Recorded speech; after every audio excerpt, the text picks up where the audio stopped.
আমার সকাল হয় ভোর ৫টা ১০-এ। উঠেই ফ্রেশ হয়ে নিয়ে মর্নিং ওয়াকে চলে যাই। মর্নিং ওয়াক থেকে এসে রেস্ট নিয়ে ঘরের টুকিটাকি কাজ কমপ্লিট করে ব্রেকফাস্ট করে নিয়ে চলে গেছিলাম বাজারে। বাজারের খুব একটা কিছু আনার ছিল না।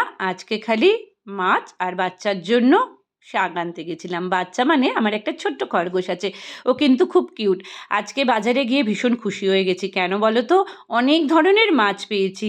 ভোলা মাছ, কাতলা মাছ, তেলাপিয়া, তারপরে বাটা মাছ, মাছের মাথা সমস্ত কিছু নিয়ে এসেছি। এটা হচ্ছে চিকেনের বোনলেস। আর চিকেনটা হচ্ছে এই যে প্যাকেটটা আমি খুলছি। তারপরে এগুলিকে না আমি খুব ভালো করে ধুয়ে নিয়ে আমি বক্সে করে রেখে দিই আর কি। তাহলে টাইমটা না অনেকটা আমার মানে কম লাগে। কারণ ডেলি যদি বাজারে যাই তাহলে তো টাইমটা বেশি লাগবে না। সেই কারণে আমি একবারেই এনে রাখি আর কি। ৫-৭ দিনের মাছটাকে ধুয়ে রেখে দিলে কিছুই অসুবিধা হয় না। তারপরে আবারও ফ্রেশ হয়ে নিয়ে আমি কিচেনে চলে এসেছি রান্না করার জন্য। আজকে খুব একটা রান্না ছিল না, খালি একটু বাঁধাকপি করার ছিল। কারণ হচ্ছে কালকের ডাল, তারপরে পটলের তরকারি, চিকেন সবটাই বেঁচে গেছিলো। আর জানো তো চিকেনটা একটু গ্রেভি কম ছিল বলে একটু গ্রেভি বানিয়ে নিলাম। রান্না কমপ্লিট করার পর সোজা চলে গেছি স্নান পুজো কমপ্লিট করতে। সব কিছু করে একটু ক্রিম লাগিয়ে নিলাম। এটা কিন্তু আমার জন্য একদম মাস্ট, যা হয়ে যাক ক্রিম তো আমি লাগাবই।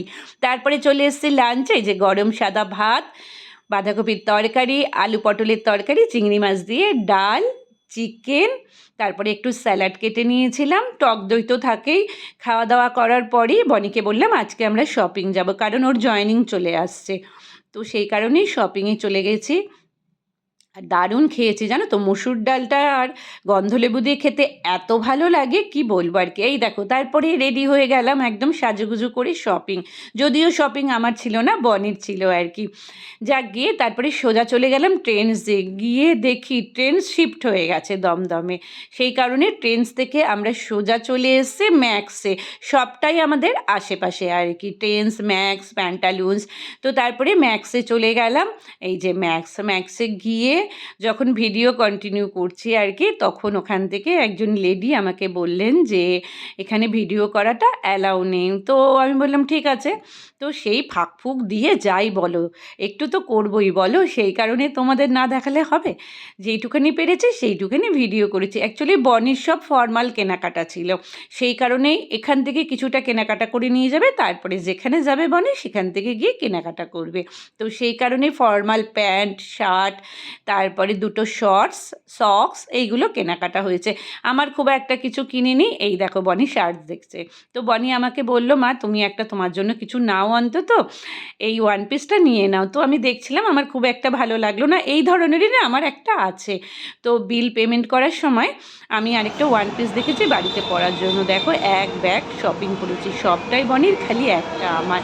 তো শপিং করে নিয়ে তো বাড়িতে চলে আসলাম। এত ধুলো না রাস্তায় কি বলবো আর। এই যে বাড়িতে চলে এসেছি, বাড়িতে এসে ফ্রেশ হয়ে নিয়ে বসে পড়েছি তোমাদের শপিং দেখাবো বলে কী কী কিনলাম আর কি। ছেলেদের জিনিস আর কি দেখাবো বলো, ওই তো ফর্মাল প্যান্ট, শার্ট, এইগুলোই আর কি। কিন্তু শার্টের কালারটা খুব সুন্দর হচ্ছে। এই দেখো আমার জামাটা আর কি, ওয়ান পিসটা। এগুলো কিন্তু ভীষণ ভালো লাগে পরতে, আরামও হয় গরমে পরে আর কি। এইগুলি আমি বেশি সময় বাড়িতে পরে থাকি আর কি। খুব ভালো সুন্দর, কালারটাও খুব সুন্দর। পেছনেও আঁকাবুকি আছে, সামনেও আছে আর কি। এই দেখো বডির ফর্মাল শার্টটা সুন্দর হয়েছে না দেখতে বলো? খুব সুন্দর হয়েছে কালারটা। আর এই যে একটা পাজামা কিনেছে। আরও টি শার্ট কিনতে বলছিলাম, কিন্তু টি শার্টের না কোয়ালিটিগুলো খুব একটা ভালো ছিল না।